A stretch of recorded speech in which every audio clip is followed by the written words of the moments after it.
Hello and welcome back to Seconds Out. My name is Ayman Khan. I'm here today with online sensation Jack Manifold, who is donning the gloves in the creator clash against Dakota Olave on the 15th of April. Jack, sir, how are you doing? I'm good. How are you? Yeah, not too bad, not too bad. All the better for speaking to you. Let's rewind a little bit, Jack, because I believe you had a bit of a target on your back for a while, to be fair. The likes of Sinjin Drowning have been calling you out in the past. So it seems like boxing has been on your radar maybe for a little bit of time. Well, funnily enough, my brother used to box and did for a few years, and he always tried to get me into it, and I always like quite outwardly refused because I was lazy and couldn't be bothered. But there's something in the back of my mind. Maybe it was him egging me on and telling me that he reckons I'd be good at it, and I do like being good at things.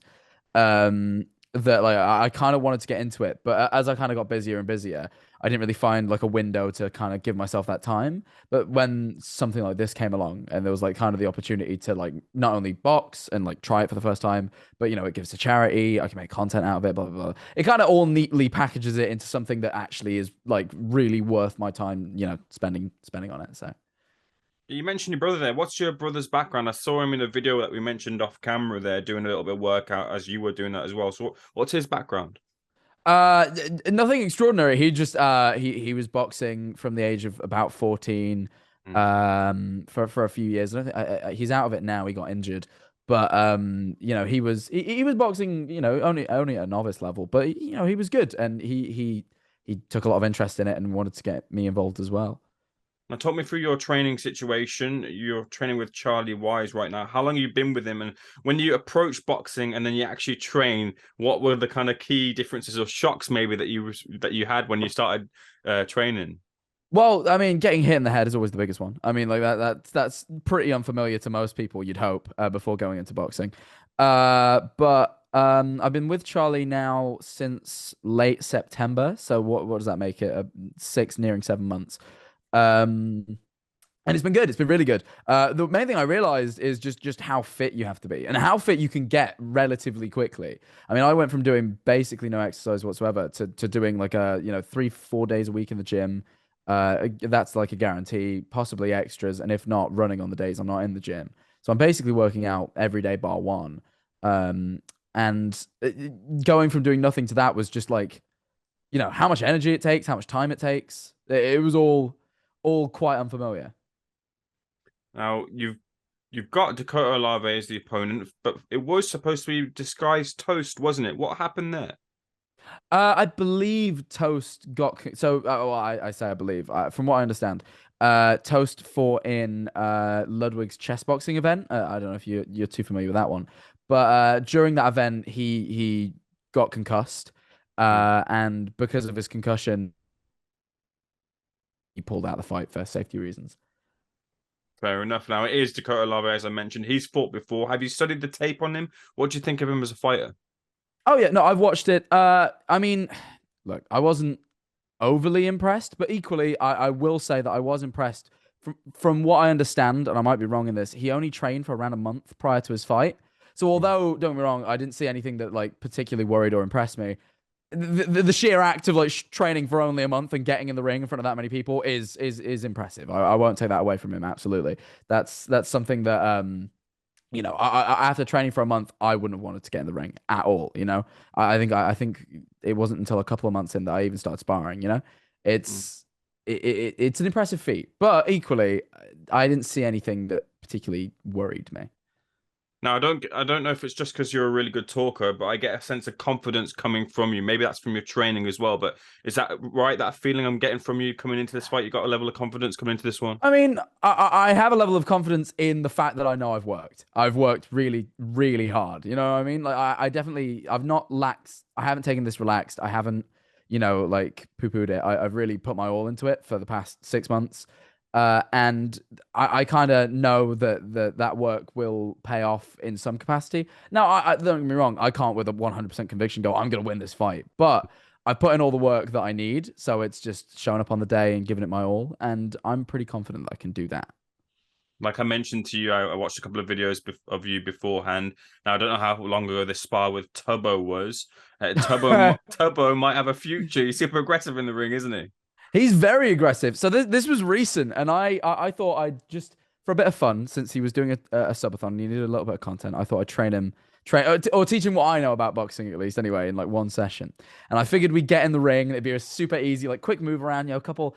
He just had surgery in his mouth, so I was like, oh, I'll maybe leading hand, give him a couple of jabs every once in a while just to give him something to think about. But I'm not going to really like open spar with him because he's never boxed before. And he came out with everything. He just started swinging right hand, left hand. He caught me a good few times. I just like sheer lack of expectation for anything completely left me like undefended, and he just caught me really. He gave me a nosebleed. First time in the ring. I couldn't believe it. It was the sense though as well that you were holding back though. You were just using the jab there as well, weren't you? Oh yeah, I mean, I think by the end, I maybe threw a few rear hands in there just because it was getting to the point where he was that aggressive that I I had no choice. But yeah, no, of course I wasn't gonna take someone who never boxed before, like weeks after having surgery in his mouth, and start punching him in the head. That's just a little bit unreasonable. So what's the level of difference in you between yourself from the We Became Boxers video to you now? I've actually trained and seriously for 6 months as opposed to just going into a boxing gym with the sort of idea of making content. I never went in there really wanting to like actually come out, a boxer. It was just a fun video idea that I thought we could have some fun with. This time I've actually, I don't think I'm exactly Floyd Mayweather, but at the same time I've put my all in, and I'm boxing at a level that I think's decent, and I want to show that off. Is this a future for you as well? Maybe have more fights after this one, or are you one and done? I'm open to seeing what happens next. It's very hard for me to say whether I'm a one and done until I've actually had a fight.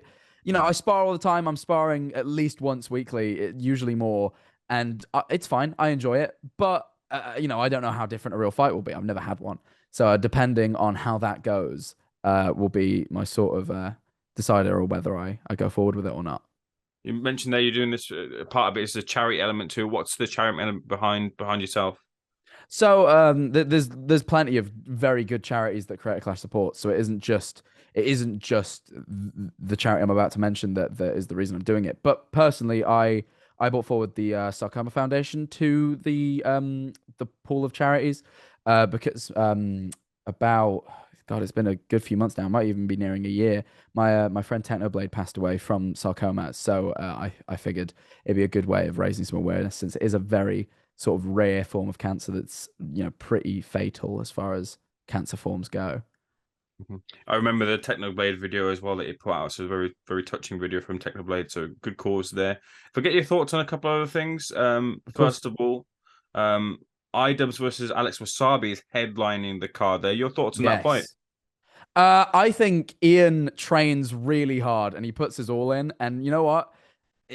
In his Dr. Mike fight, completely, he was outmatched. Dr. Mike was a well more skilled boxer, but Ian put up a really good fight, and it was very entertaining to watch. Now, I must admit, I keep myself busy and I don't necessarily keep up too closely with the influencer boxing world.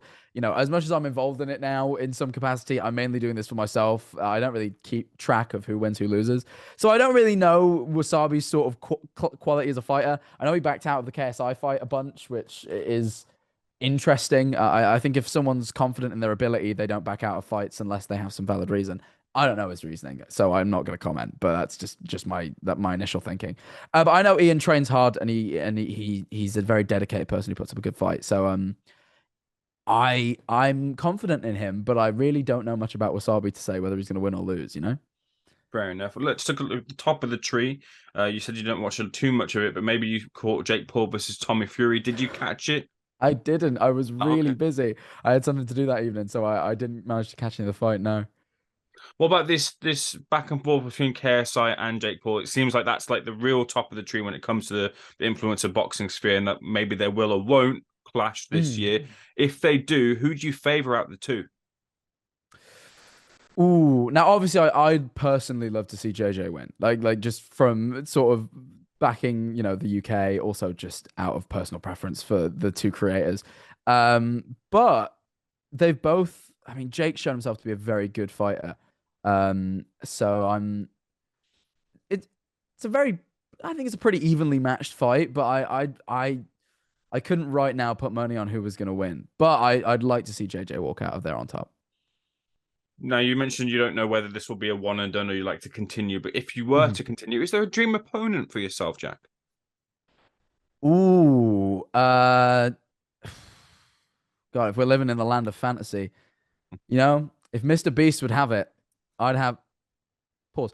If Mi- Is this if a call Mr. out to Beast is Mr. down to Beast? fight, I'll fight Mr. Beast. Fine, yeah, I'll fight Mr. Beast. I'll fight Mr. Beast. I'm calling You've out got Mr. to Beast. you've got to Jimmy look down the Donaldson. lens and call him out. That's how these things work, right? Oh, we gotta look down the lens. I'll look down the lens and call out Mr. Beast. Come on, Jimmy. Were you afraid, Jimmy? I'll beat him, and I'll eat Feastables while I do it. Brand plug. There you go. No, not Feastables. That's his thing. What's like the competitor for Mr. Beast Burger? Sides. I'll eat sides, Jimmy. Finally, then, Jack, it's been a real pleasure speaking to you. What happens then when you step through the ropes against Dakota Love on April 15th? Um, I mean, I don't want to share too much in the ways of strategy. I'm a secretive man. I like to keep my cards close to my chest.